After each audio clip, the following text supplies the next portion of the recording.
પરમ શાંતિ. સાક્ષી પટેલ સાથે પ્રથમ episode Param Shanti motivation and meditation channel ઉપર. શું આપણે અહીં એકલા છીએ? પરમ શાંતિ. આજનો આપણો પોડકાસ્ટ ખૂબ જ એક્સક્લુઝિવ છે અને આ એપિસોડ તમને બીજે ક્યાંય સાંભળવા ન મળશે. અને આજે આપણે ખૂબ જ ઊંડાણમાં વૈજ્ઞાનિક દૃષ્ટિકોણથી એવી વાતોને ડિસ્કસ કરવા જઈ રહ્યા છીએ જે વાતો આજ સુધી કરવામાં આવી નથી. આજે આપણે વાત કરવાના છીએ પરગ્રહી જીવન ઉપર, એલિયન્સ વિશે અને ટાઈપ સિવિલાઇઝેશન વિશે. જેમ કે ટાઈપ 1, ટાઈપ 2, ટાઈપ 3 એ પ્રમાણે સિવિલાઇઝેશન હોય છે, તેના વિશે વાત કરવાની છે. તો આ આખા એપિસોડને અંત સુધી જરૂર જોશો. ઘણી બધી એવી જાણકારી તમને મળવાની છે જે ક્યારેય સાંભળી ના હશે. તો બાપુજી, આ અનંત બ્રહ્માંડોમાં 900 કરોડ જનસંખ્યાવાળા આપણે એકલા છીએ? બાપુજી કહે છે, પરમ શાંતિ. જુઓ, આપણી ધરતી ઉપર આજે જે 800 કરોડ છે અને થોડા સમયમાં 900 કરોડ થઈ જશે. પાછળથી પબ્લિક ઓછી થવા માંડશે, એવું મેં એક વિડીયોમાં કહ્યું છે. તો આજની તારીખમાં ધરતી ઉપર 800 કરોડથી વધુ પબ્લિક છે.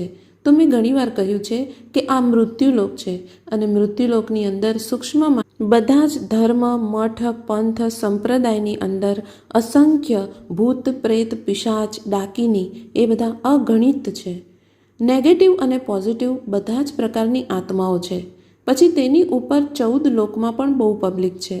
જેટલી આત્માઓ આપણે ધરતી ઉપર જોઈ રહ્યા છે એ તો કંઈ જ નથી, કારણ કે આપણા બ્રહ્માંડમાં ધરતી પણ એક રાઈનો દાણો છે. તો આપણા બ્રહ્માંડની અંદર ઉપરના 7 લોકોમાં પણ સૂક્ષ્મ જગતની અસંખ્ય આત્મા રહે છે. ભુવરલોક, સ્વરલોક, મહરલોક, જનલોક, તપલોક, સત્યલોક, બ્રહ્માપુરી, વિષ્ણુપુરી, શિવપુરી, પરમધામમાં અને નીચે 7 પાતાળમાં પણ રહે છે. તો 14 લોકમાં ખૂબ જ પબ્લિક છે, અર્થાત 3 તત્વોમાં છે. મૃત્યુલોકમાં 5 તત્વોમાં છે અને પરમધામમાં નિરાકારી આત્મા છે. તો એ જ રીતે અનંત કોટી બ્રહ્માંડ છે, અનંત બ્રહ્માંડ છે. રાત્રે જે તારાઓ જુઓ છો એ બધા બ્રહ્માંડ છે. વિજ્ઞાનના હિસાબે સૂર્ય છે. શાસ્ત્રના હિસાબે તો એક બ્રહ્માંડમાં એક જ સૂર્ય હોય છે. તો એવા અનંત બ્રહ્માંડ છે. બાપુજી, એક કોન્સેપ્ટ છે ફર્મી પેરાડોક્સ, જે સમજાવે છે કે આપણા બ્રહ્માંડમાં, જેમ કે તમે જ્ઞાનમાં સમજાવ્યું છે કે આપણું જે યુનિવર્સ છે તેની અંદર લગભગ 200 અરબ ગેલેક્સીઓ છે. આ એક અનુમાન છે, હમણાં તો વધી ગઈ છે. તો 200 અરબ ગેલેક્સીઓ છે. પ્રત્યેક ગેલેક્સીની અંદર 100 અરબ તારા અને એવા ગ્રહો અને નક્ષત્રની વાત કરી છે. હવે વિચારવાનું એ છે કે આટલા મોટા જે બ્રહ્માંડ અથવા યુનિવર્સની આપણે વાત કરીએ છીએ, જેમાં અનંત તારા છે, ગ્રહ છે, સૌરમંડળ છે, ત્યાં આગળ જીવન લબાલબ ભરેલું હોવું જોઈએ. તો અહીં ઉપર એક ફર્મી પેરાડોક્સ જે છે, એક ફિઝિશિયસ થયા. હું દર્શકોને જણાવવા માંગુ છું કે જ્યારે એલિયન્સની ગતિવિધિ થોડી વધી ગઈ હતી, જ્યારે એલિયન્સ અને યુએફઓ સાઇટિંગ વિશે 1950માં વધુ જણાવવામાં આવી રહ્યું હતું, એ સમયે 3 ફિઝિશિયસ હતા, જેમના નામ હતા એમરિકો ફર્મી, એડવર્ડ ટેલર અને ફર્બિટ યોર્ક. અને એ સમયે એવું જોવામાં આવ્યું કે ઘણી બધી ચીજો ધરતી ઉપરથી ગાયબ થઈ રહી છે. તેમાં યુએફઓ અને એલિયન્સનો હાથ છે એવું જણાવવામાં આવ્યું. ચીજો ધરતી ઉપર ગાયબ થઈ રહી છે એનું તો કોઈ નિરાકરણ ન થયું, પણ એ સમયે જે આ 3 ફિઝિશિયસ હતા એમનું ધ્યાન એલિયન્સ પર ગયું. એ સમયે એ ત્રણેયની વચ્ચે જે ચર્ચા થઈ એમાંથી જે એમરિકો ફર્મી હતા તેમણે એક પ્રશ્ન પૂછ્યો, જેનાથી આ ફર્મી પેરાડોક્સ આવે છે. એમનો એ સવાલ હતો કે શું આટલા મોટા યુનિવર્સમાં એલિયન્સ છે? અને સાથે એ સવાલ પણ હતો, બાપુજી, કે જો એલિયન્સ છે, કેમ કે આટલું મોટું યુનિવર્સ છે તો શક્યતા છે કે લાઈફ હશે, અને જો એ લાઈફમાં તેઓ છે તો તેઓ હજુ સુધી ધરતી પર કેમ નથી આવી રહ્યા? આ પ્રશ્નના કારણે એમને આ ફર્મી પેરાડોક્સ બનાવ્યો. અર્થાત એમની અંદર આ એક કોન્ટ્રાડિક્શન છે. તો જો એલિયન્સ છે તો તેઓ આવતા કેમ નથી? સિગ્નલ કેમ નથી આપતા? જુઓ, મેં ઘણીવાર વિડીયોમાં કહ્યું છે કે એલિયન્સ તો આવે છે, પણ મોટા ભાગે એલિયન્સના જે યુએફઓ હોય છે, એલિયન્સની જે બોડી છે તે પરમ તત્વની અથવા પરમ લાઇટની હોય છે. એટલા માટે જે ભૌતિક વિજ્ઞાનના સાધનો છે તેના દ્વારા અથવા કેમેરા દ્વારા કે મનુષ્યની આંખો દ્વારા તેઓને જોઈ ન શકાય, કેમ કે મનુષ્ય પણ 5 તત્વોમાં જ છે. તો 5 તત્વોવાળા મનુષ્યો 3 તત્વોવાળા ભૂત પ્રેતને ન જોઈ શકે અને 3 તત્વોવાળા ભૂત પ્રેત પરમ તત્વવાળા એલિયન્સને ન જોઈ શકે. એલિયન્સની બોડી પરમ તત્વ અથવા પરમ લાઇટની છે, કેમ કે તેઓ દૂર દૂરથી આવ્યા છે. કોઈ દૂર દૂરની ગેલેક્સીથી આવ્યા છે, કોઈ દૂર દૂરના યુનિવર્સથી, ગ્રેટ યુનિવર્સથી આવ્યા છે. અને મેં ઘણીવાર કહ્યું છે કે ઘણા લોકોએ, દાખલા તરીકે ડોલર્સ કેનને કહ્યું છે કે હું ગ્રેટ યુનિવર્સથી આવી છું. ધરતી ઉપર મનુષ્ય અવતારમાં પણ વેરાયટી ક્વોલિટી આત્માઓ છે, કેમ કે આજથી 220 વર્ષ પહેલાં ધરતી ઉપર 100 કરોડ પોપ્યુલેશન હતું અને આજે 800 કરોડ મનુષ્ય છે. તો 220 વર્ષમાં 100 કરોડથી 800 કરોડ 8 ગણા થઈ ગયા. તો બાકીની 700 કરોડ પોપ્યુલેશન ક્યાંથી આવી? બહારથી આવી છે. આ બધા એલિયન્સ છે. તો બાપુજી, આપણી સાથે એ લોકો રૂપ રંગ બદલીને રહી રહ્યા છે. મેં ઘણી વિડીયોમાં કહ્યું છે કે એટલા બધા એલિયન્સ છે કે આપણા સાગરની અંદર, અલબત્ત ધરતીની અંદર, પહાડોની અંદર, સૂક્ષ્મમાં પણ ઉપર આખા બ્રહ્માંડમાં ભરેલા છે. આપણા બ્રહ્માંડમાં ભૂલોકથી ઉપર ભુવરલોક, સ્વરલોક, મહરલોક, જનલોક, તપલોક, વિષ્ણુપુરી, બ્રહ્માપુરી, શિવપુરી, પરમધામમાં પણ ભરેલા છે. અને એને કારણે આપણું બ્રહ્માંડ પહેલાં જે 1 પ્રકાશ વર્ષનું હતું તે એક્સટેન્ડ કરીને 1.6 પ્રકાશ વર્ષનું બનાવ્યું. એને સીલ કરી દેવામાં આવ્યું છે. તો હવે બ્રહ્માંડની બહારની તરફ ઘણા ભરેલા છે. તો બાપુજી, જે એલિયન્સ અંદર છે તે શું કરી રહ્યા છે? એ બધા ઓબ્ઝર્વેશન કરવા આવ્યા છે. મેં પહેલાં કહ્યું છે કે જ્યારે 198 કરોડ વર્ષ પહેલાં આપણા બ્રહ્માના બીજા પરાર્ધની શરૂઆતમાં પહેલો પરાર્ધ પૂરો થઈ ગયો. બ્રહ્માના 50 વર્ષ એટલે 1 પરાર્ધ. તો બીજો પરાર્ધ શરૂ થયો. તો દૂર દૂરની ગેલેક્સીઓ, યુનિવર્સ, ગ્રેટ યુનિવર્સમાં બધાને ખબર પડી ગઈ કે આ બ્રહ્માંડની અંદર ઓલમાઇટી આવવાના છે. તેથી ધીરે ધીરે કરીને ઘણા બધા લોકો જોવા માટે દૂર દૂરથી અહીં આવવા લાગ્યા. પણ એમને તો ક્ષમતા નથી કે એ લોકો જોઈ શકે, કારણ કે એમને તો 10 કલા, 15 કલા કે 20 કલાનો પાવર છે. 25 કલાની આત્મા પણ છે.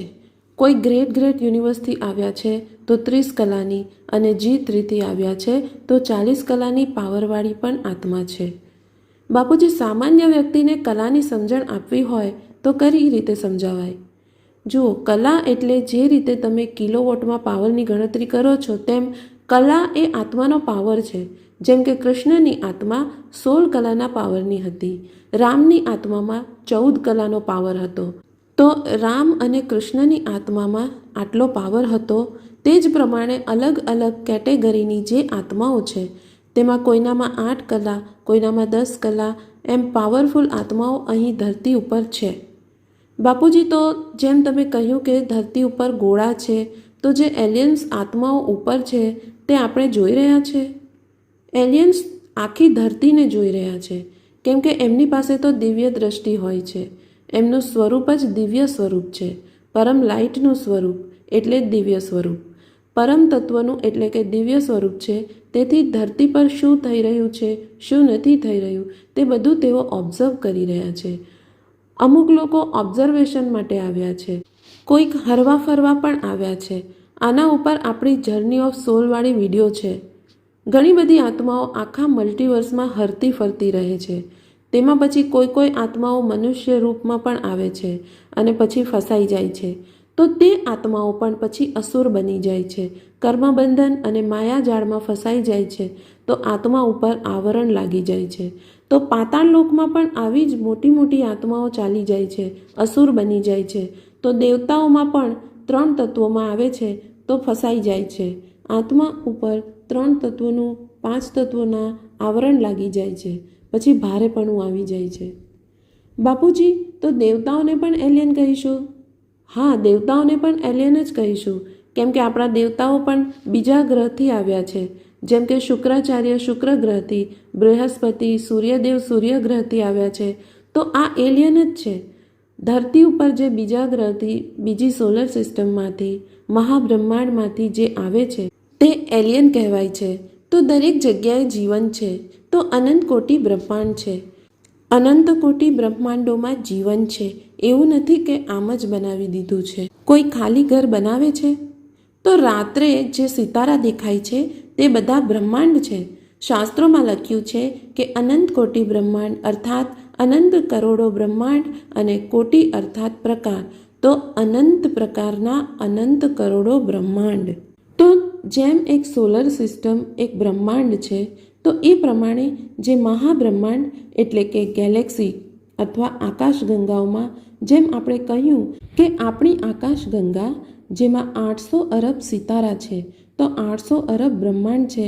તો ગેલેક્સીઓથી ઉપર જશો તો યુનિવર્સ અરબ ખરબ ગેલેક્સીઓથી ભરેલા પડ્યા છે.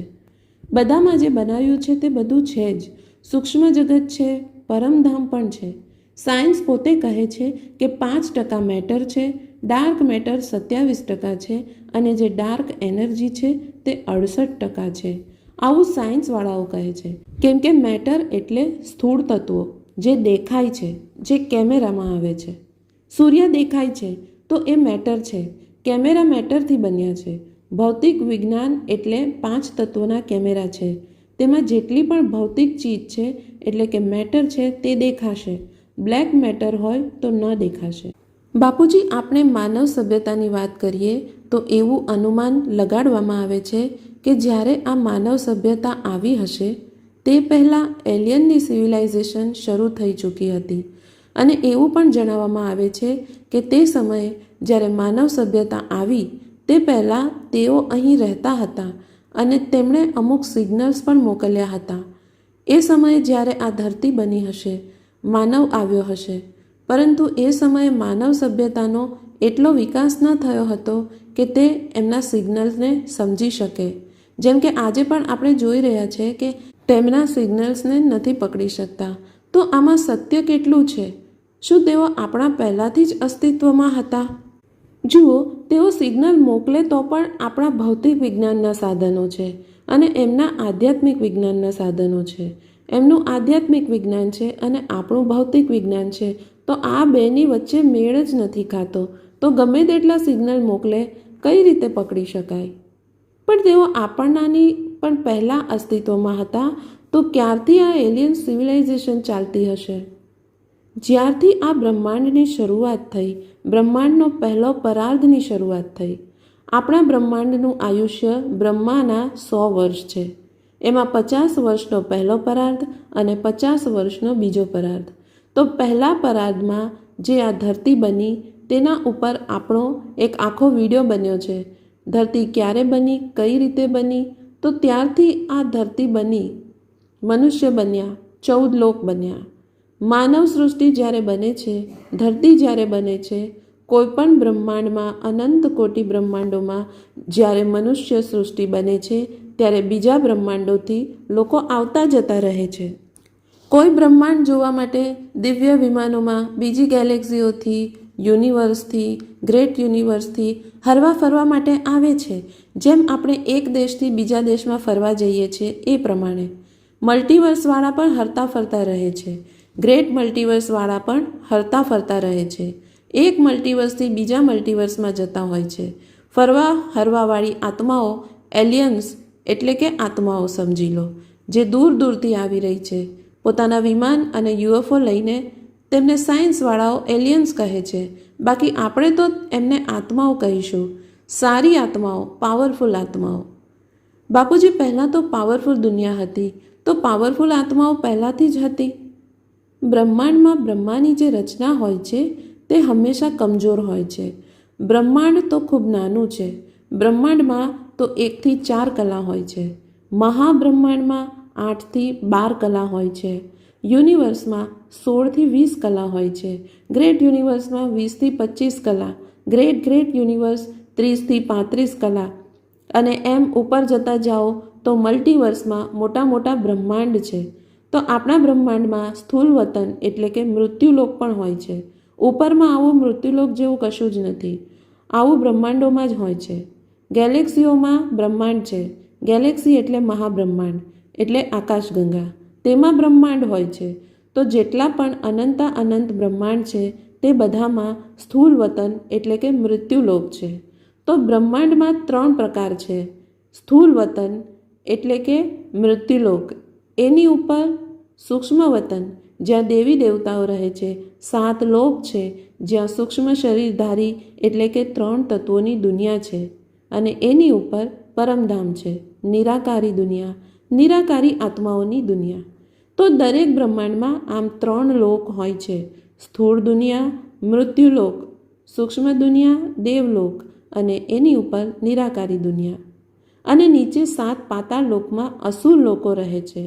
દરેક બ્રહ્માંડમાં એક સમાન હોય છે. તો બ્રહ્મા, વિષ્ણુ, શંકર પણ અનંત હોય છે. તો બાપુજી, તમે બ્રહ્મા, વિષ્ણુ અને શંકરને પણ એલિયન્સ કહેશો? હા, તેઓ પણ ધરતી પર આવે છે. વિષ્ણુ આવે છે, લક્ષ્મી આવે છે, શિવ શક્તિ પણ આવે છે, આદિશક્તિ આદિશિવ આવે છે. તો બધા એલિયન્સ જ છે. આ સાયન્સની ભાષા છે, પરંતુ આપણે ત્યાં તો દેવતા કહે છે કે દેવતા આવ્યા છે. બ્રહ્માએ સૌથી પહેલાં 7 પરમ પુરુષોની રચના કરી હતી. તો એમની બોડી પરમ તત્વની હતી, અને ધીરે ધીરે પરમ તત્વોની દુનિયાથી 3 તત્વોની દુનિયા બની. 3 તત્વોથી પછી 5 તત્વોની પૃથ્વીલોકની રચના થઈ. તો દરેક બ્રહ્માંડમાં આવું છે. બાપુજી, ઉપરના લોકોને સાયન્સની ભાષામાં કહે છે ઇન્ટેલિજન્ટ સિવિલાઇઝેશન, જેને એલિયન સિવિલાઇઝેશન પણ કહે છે. તો ત્યાંની ટેકનોલોજી અને અહીંની ટેકનોલોજીમાં શું અંતર છે? જુઓ, ટાઈપ 1, ટાઈપ 2, ટાઈપ 3 કે ટાઈપ 4, 5, 6, 7 સિવિલાઇઝેશન કહે છે તો આપણી ધરતીની બધી એનર્જીને યુઝ કરીને આખા એક ગ્રહથી બીજા ગ્રહ ઉપર જાય એવી એનર્જી લઈને ચાલનારા યાન બનાવનાર સિવિલાઇઝેશનને ટાઈપ 1 સિવિલાઇઝેશન કહે છે. બ્રહ્માંડ એટલે સોલર સિસ્ટમના બધા ગ્રહો ઉપર તમે સિવિલાઇઝેશન બનાવી શકો, વસાવી શકો અને જઈ શકો. તો આખી સોલર સિસ્ટમની અંદર સૂર્યની બધી એનર્જીને તમે વાપરી શકો, તેને ટાઈપ 1 સિવિલાઇઝેશન કહેવાય છે. બાપુજી, હમણાં તો સાયન્સ કહી રહી છે કે આપણે ટાઈપ 0 સિવિલાઇઝેશનમાં છીએ. તમે જુઓ તો આપણે સૂર્યની એનર્જીનો ધરતી પર 1% પણ ઉપયોગ કરતા નથી. 100% એનર્જીનો ઉપયોગ કરીને શું આપણે ગ્રહ બનાવી શકીએ છીએ, ઉપગ્રહ બનાવી શકીએ છીએ કે ફટાફટ ગયા અને આવી ગયા? લાઇટની સ્પીડ છે. હવે તો એનર્જી પણ એવી જોઈએ. આ એનર્જી ન ચાલે. આનાથી ઉત્તમ મનની ગતિથી ચાલનારું પુષ્પક વિમાન તો રાવણ પાસે હતું. એમાં 1 લાખ બેસી જાય તો 1 લાખને પણ ઉપાડીને લઈ જાય. નાનું અને મોટું પણ થઈ જાય. સંકલ્પ કરો તો આવી જાય, અને સંકલ્પથી જ ગાયબ પણ થઈ જાય. તો પહેલાં સાધન એવા હતા. સુદર્શન ચક્ર, સંકલ્પ કર્યો અને આવી ગયું, ગળું કાપીને ચાલ્યું ગયું. આવા બધા જ અસ્ત્ર શસ્ત્રો હતા. સંકલ્પ કર્યો, મંત્ર બોલ્યા અને પ્રગટ થઈ ગયા. પછી ભગવાન મહાદેવનું પશુપત અસ્ત્ર હતું. તો હવે એવા સાધનો પણ નથી. હવે તો સ્થૂળ સાધનો છે. પરમાણુ બોમ્બ પણ સ્થૂળ છે. બાપુજી, જેમ આપણે ટાઈપ 2, ટાઈપ 3 સિવિલાઇઝેશન કહીએ છીએ, તો જ્યારે ત્રેતાયુગનો સમય થયો હશે ત્યારે તો સિવિલાઇઝેશન થોડી એડવાન્સ હતી. ત્યારે આપણામાં શક્તિ હતી. તો શું એવું કહી શકાય કે તે હાયર સિવિલાઇઝેશન હતી કે થોડો સમય હતો? જુઓ, રાવણ થયો ત્રેતામાં, અને રાવણે 40,000 વર્ષ રાજ કર્યું, અને રામે રાવણને માર્યા બાદ 12,000 વર્ષ રાજ કર્યું. તો આજથી 8,64,000 વર્ષ પહેલાં દ્વાપર યુગ થયો. આખો દ્વાપર યુગ ગયો, અને આજે કળિયુગને પણ 5,000 વર્ષ થયા. તો એ જ સમયે આપણા બ્રહ્માંડમાં પૃથ્વી પર અને 3 લોક, ભૂલોક, ભુવરલોક, સ્વરલોકમાં તાકાત હતી. તો રાવણ ત્રિલોકીનાથ હતો. 3 લોક સુધી એનું વિમાન જઈ શકતું હતું. તો ત્રિલોકીનાથ રાવણને મારવા માટે સૂક્ષ્મમાં આત્માઓ જે દેવલોકમાં દેવતા હતા તેમણે પણ અવતાર લીધા હતા અને વાનર બનીને આવ્યા હતા. તો સિવિલાઇઝેશન તો એ સમયે પણ પાવરફુલ હતી. અને જુઓ, સાયન્સના હિસાબે ટાઈપ 1 સિવિલાઇઝેશન એટલે સૂર્યની બધી એનર્જીને એબ્ઝોર્બ કરીને, તેનો ઉપયોગ કરીને આખા ગ્રહો અને ઉપગ્રહો બનાવી શકો. તો પહેલાં શુક્રાચાર્ય શુક્ર બનાવ્યો, બૃહસ્પતિએ ગ્રહ બનાવ્યો. તો પહેલાં ગ્રહ બનાવતા હતા. આ પહેલા પરાર્ધમાં હતું. આજે બ્રહ્માના બીજા પરાર્ધના પહેલા દિવસમાં 7મા મન્વંતરના 28મા યુગાંતરનો કળિયુગ ચાલી રહ્યો છે. તો આ 198 કરોડ વર્ષમાં જ કેટલો પાવર લોસ થઈ ગયો અને પહેલા પરાર્ધમાં પણ પાવર લોસ થઈ ગયો હતો. તો એ સમયે પણ બ્રહ્માંડમાં તો પાવર બહુ ઓછો હોય છે. તો દેવતાઓને પણ ક્યારેય ટાઈપ 1માં ન કહેવાશે. આદ્ય શિવ શક્તિને કહી શકાય. વિષ્ણુ પાલન કરતા છે તો 0.5% કહી શકીએ. બ્રહ્મા અને શંકર ત્રિદેવને 0.5% કહી શકાય. પણ બાકી દેવતાઓ તો સ્વર્ગલોકથી ઉપર મહરલોક પણ ન જઈ શકે, તો એમને ટાઈપ 1 સિવિલાઇઝેશન ન કહેવાશે. બાપુજી, હું એક સાયન્સનો વિડીયો જોઈ રહી હતી. તેમાં જણાવવામાં આવ્યું હતું કે ટાઈપ 1 સિવિલાઇઝેશનમાં જો આપણે ચાલ્યા જઈએ છીએ તો જેમ વોલ્કેનો હોય છે તે બધી ચીજો ઉપર આપણું નિયંત્રણ આવી જાય છે. બધા તત્વોને આપણે નિયંત્રણમાં રાખી શકીએ છીએ. જુઓ, ધરતી ઉપર દરેક ચીજ આપોઆપ નિયંત્રિત થાય છે. તે સમયમાં સારું વાયુમંડળ હોય છે, પરંતુ સાથે સાથે અસુરો પણ નીચે પાતાળ લોકમાં હોય છે. તો 7 પાતાળ અસુરોથી ભરાઈ પડેલા છે. તો શું એને ટાઈપ 1 સિવિલાઇઝેશન કહીશું? સતયુગમાં પણ વિષ્ણુએ આવીને અવતાર લેવો પડે છે, તો એ ન કહેવાશે. અનંત કોટી બ્રહ્માંડોમાં ટાઈપ 1 સિવિલાઇઝેશન નથી હોતું. ટાઈપ 2માં આખી ગેલેક્સીની એનર્જીનો તમે ઉપયોગ કરો છો. તો 1 લાખ પ્રકાશ વર્ષની ગેલેક્સી છે અને તેમાં 800 અરબ સિતારા છે, 800 અરબ બ્રહ્માંડ છે. બ્રહ્માંડમાં એક ગ્રહથી બીજા ગ્રહ ઉપર જવાની એનર્જી હોય તો ટાઈપ 1, અને ગેલેક્સીની અંદર એક સિતારાથી બીજા સિતારામાં જવાની એનર્જી હોય તો ટાઈપ 2 કહીશું. પણ એમાં પણ બહુ એનર્જી જોઈએ. તો સ્ટાર ઉપર જવા માટે 3 લાખ પ્રકાશ વર્ષ પર સેકન્ડ લાઇટ સ્પીડ ન ચાલશે. એના કરતાં અનેક ગણી સ્પીડ જોઈએ. બાપુજી એવું કહે છે કે આપણે પ્રકાશની ગતિથી કદી ટ્રાવેલ ન કરી શકીશું. જુઓ, સાયન્સવાળા કહે છે કે પ્રકાશની ગતિથી ટ્રાવેલ કરો તો 3 લાખ થશે, પણ એ તો અગ્નિમાં રૂપાંતરિત થઈ જશે, બળીને ખાખ થઈ જશે. અગ્નિની સ્પીડ 3 લાખ છે અને પરમ અગ્નિની સ્પીડ એનાથી 1 લાખ ગણી છે. તો બીજા બ્રહ્માંડમાં સોલર સિસ્ટમમાં જવા માટે એક પળ થાય. બાપુજી, એ સમય આવશે? હા, આવશે ને. હવે બધું પરિવર્તન થવાનું છે.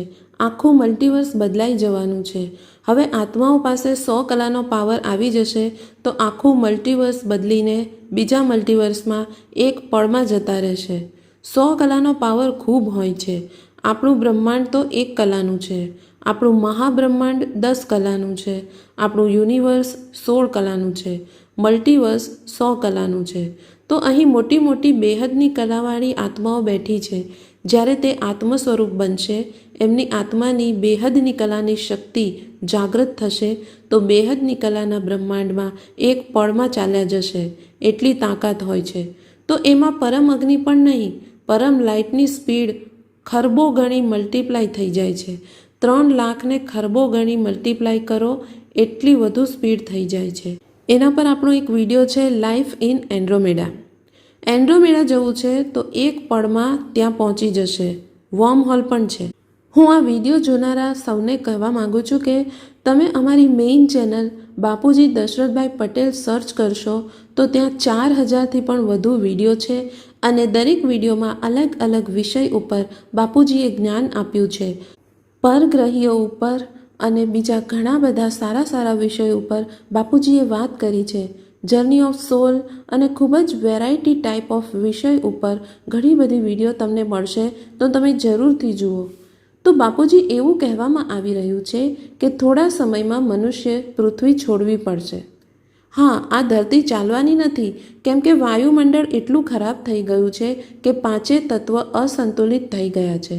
તો પ્રાકૃતિક આપદાઓ ખૂબ આવશે, નેચરલ કેલેમિટી ખૂબ વધશે. પછી વૈજ્ઞાનિકોના શૈતાની દિમાગ છે, તો સૂક્ષ્મ જગતની આત્માઓ 3rd વર્લ્ડ વોર પણ કરાવી શકે છે. ભૂત પ્રેત પિશાચ કોઈ રાષ્ટ્રપતિ કે પીએમમાં ઘૂસીને 3rd વર્લ્ડ વોર પણ કરાવી શકે છે. અને જો 3rd વર્લ્ડ વોર થયો તો પરમાણુ બોમ્બ ફાટશે તો ધરતીને 1000 વાર વિનાશ કરે એટલા પરમાણુ બોમ્બ ફાટશે. તો શું હાલ થશે? હવે બધા વિચારશે તો ખરા ને, હવે ધીરે ધીરે સમય આવી રહ્યો છે. હમણાં તો ઉપરવાળાએ રોક્યું છે, નહીંતર પરમાણુ બોમ્બ ક્યારના ફાટી ગયા હોત. બાપુજી, છેલ્લો પ્રશ્ન એ છે કે જેમ કે તમે કહ્યું કે આ દ્રશ્ય આવનાર સમયમાં ધરતી ઉપર બનવાનું છે, તો શું એમાં એલિયન્સનો પણ કોઈ હાથ છે? તેઓ શું ઈચ્છે છે? એલિયન્સ પણ કરાવી શકે છે. અમુક નેગેટિવ એલિયન્સ છે જે ઈચ્છે છે કે વિનાશ કરીને અહીંની જે આત્માઓ છે તેમની એનર્જીને ખાઈ જવી. ઉપર નેગેટિવ એલિયન્સ બેઠા છે. તેઓ ઈચ્છે છે કે થર્ડ વર્લ્ડ વોર કરાવીને ધરતીની આત્માઓને, મનુષ્ય આત્માઓ, સૂક્ષ્મ જગતની આત્માઓ એમની એનર્જીને એબ્સોર્બ કરીને પોતાની અંદર સમાઈને, એટલે કે ખાઈને, આત્માની એનર્જીઓને ખાઈ જવી, તે એમનું લક્ષ્ય છે. અને આ વાત મેં જૂના વિડીયોમાં પણ કહી છે. તો આવા પાવર ખાવાવાળા એલિયન્સ બેઠા છે અને મોટા મોટા ભૂત પ્રેતો પણ બેઠા છે જે આત્માઓને ખાઈ જાય છે, આખીને આખી આત્માઓને હપ કરી જાય છે. આ વિડીયો જોનારા દરેક દર્શકોને હું જણાવી દઉં કે ભૂત પ્રેત, એઆઈ અને એલિયન્સ ઉપર બાપુજીની રિસન્ટલી એક વિડીયો બાપુજીની મેઇન ચેનલ ઉપર આવી છે. તો તમે બાપુજીની મેઇન ચેનલ બાપુજી દશરથભાઈ પટેલ ઉપર જઈને આ વિડીયો જરૂરથી જોજો અને ચેનલને સબસ્ક્રાઈબ કરશો અને વિડીયોને લાઇક અને શેર જરૂરથી કરશો. ધન્યવાદ બાપુજી, તમે અમને આ વિષયમાં ખૂબ જ મહત્વપૂર્ણ વાતો જણાવી.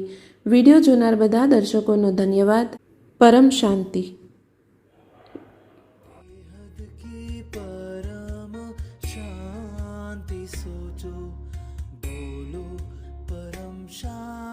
Join us daily for our morning live meditation, Monday to Saturday, 5:30 to 6:30 a.m. Join us daily for live meditation, 10 p.m. to 11 p.m. on YouTube Live. Subscribe now. Website www.paramshanti.org. Email us anant@paramshanti.org. Like, share, subscribe. Join today. बेहद की